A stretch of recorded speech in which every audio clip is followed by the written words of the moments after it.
పిండి చేస్తున్న మొరం మాఫియా.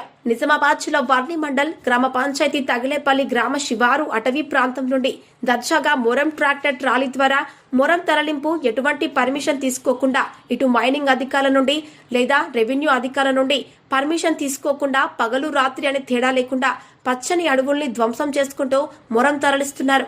దీని కారణంగా అడవుల్లో ఉండవలసిన వన్యప్రాణులు గ్రామాల్లో తిరుగుతున్నాయి అని గ్రామస్తులు ఆరోపణలు చేస్తున్నారు. గత కొన్ని రోజుల నుండి వర్ణి రెవెన్యూ అధికారులు ప్రత్యేక నిఘా ఉంచి అక్రమంగా తరలిస్తున్న మొరం ట్రాక్టర్లను పట్టుకున్న రెవెన్యూ అధికారి సుమారు 6 ట్రాక్టర్లను జప్తు చేసుకుని వర్ణి రెవెన్యూ ఆఫీస్ కు తరలించి ఒక్కో ట్రాక్టర్ కు 3,000 రూపాయల చొప్పున జరిమానా విధించారు. సుమారు 6 ట్రాక్టర్లకు 18,000 జరిమానా విధించినట్లు రెవెన్యూ అధికారి సాయిలు తెలపడం జరిగింది. ఎవరైనా అక్రమంగా ఇటువంటి పర్మిషన్ లేకుండా మొరం లేదా ఇసుక తరలిస్తే ట్రాక్టర్ ట్రాలీని జప్తు చేసి కేసు నమోదు చేస్తామని హెచ్చరికలు జారీ చేశారు. వర్ణి మండల్ దృశ్యం న్యూస్ రిపోర్టర్ ఎస్ చందర్.